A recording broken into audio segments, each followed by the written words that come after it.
Olá pessoal, tudo bem? Eu vou explicar sobre entrada analógica no CLP. Nós já vimos o CLP, né? Que ele tem uma alimentação, ele tem uma fonte, ele tem entradas digitais, tem saídas digitais. Mas agora eu vou explicar para vocês a entrada analógica. Qual é a função da entrada analógica no CLP? Então vamos lá. Nós sabemos que nas entradas do CLP são injetados sinais que vêm do campo, vêm lá do processo. Então, se é um sinal digital, ou seja, se é um sinal que ele tem valor ou 0 ou 1, ou ainda se ele tem uma variação de nível lógico baixo e nível lógico alto, né? No caso aqui da nossa entrada digital. Se não está chegando nada, se o botão está aberto, o nível lógico aqui é 0. Porém, quando eu tenho o mais, aqui não é 12, é 24, né? Nossa, aqui é 24 volts, olha lá. Então, se por acaso eu pressionar o botão S1, eu vou jogar 24 volts nessa entrada digital. Então ele passa para nível lógico alto, né?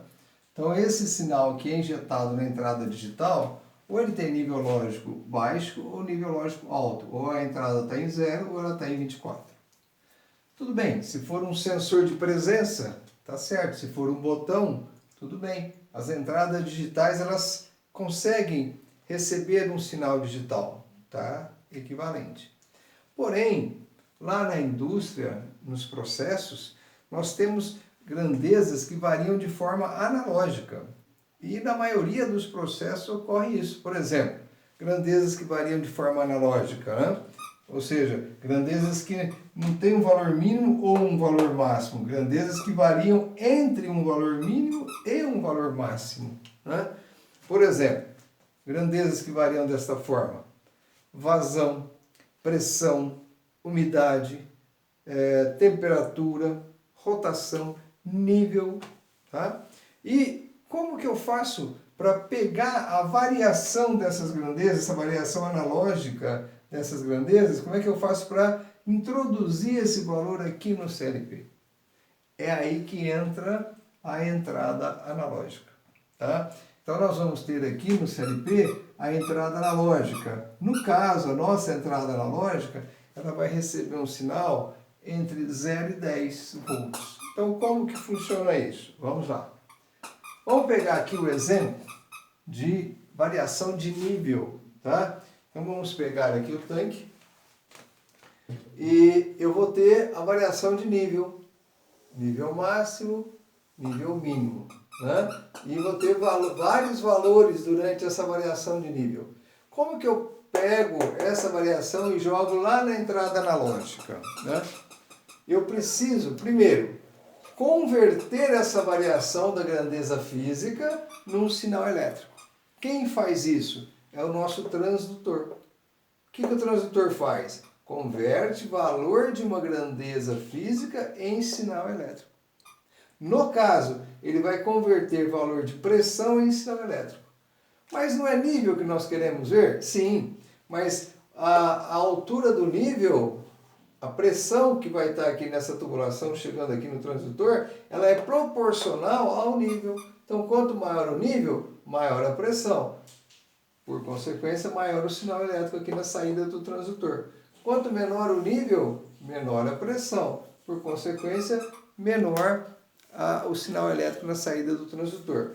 Lembrando que aqui nós temos um dispositivo que é justamente o transdutor, que ele converte o valor de uma grandeza física em sinal elétrico. Porém, o sinal elétrico convertido pelo transdutor, no caso um transdutor de pressão, é um valor pequeno, bem menor do que o valor que é necessário para jogar na entrada analógica, né? E aí quem faz a normalização desse valor? É o nosso transmissor. O que o transmissor vai fazer? Vai pegar esse pequeno valor de sinal elétrico que sai do transdutor, né? E vai converter esse pequeno valor de sinal elétrico para um sinal elétrico de tensão ou de corrente. Então ele converte o sinal elétrico. Se for um valor de tensão, normalmente o padrão é de 0 a 10 volts. Se for um valor de corrente, geralmente é de 4 a 20 mA. No nosso CLP lá do laboratório, né, nós temos uma entrada analógica que recebe um valor de 0 a 10 volts. Então o meu transmissor deverá pegar o valor de sinal elétrico pequeno que vem do transdutor e transformar num valor de 0 a 10 que vai ser jogado então na entrada analógica. Ou seja, é dessa forma então que eu consigo ver a variação, pegar a variação de uma grandeza física lá do processo e jogar aqui na entrada analógica, fazendo todo esse processo aqui, ó, ok? Por exemplo, vamos supor que o nível lá esteja em 50%. Vai ter uma certa pressão que vai dar um certo sinal elétrico, né?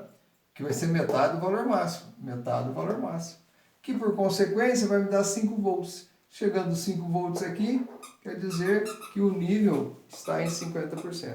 E assim por diante. Aí, com esse valor chegando no meu CLP, aí eu vou fazer toda uma programação para eu trabalhar com aquele valor de nível. Ok? Então, é por isso que precisa ter a entrada analógica, para que eu possa receber informações de grandezas lá do meu processo que variam de forma analógica. Ok?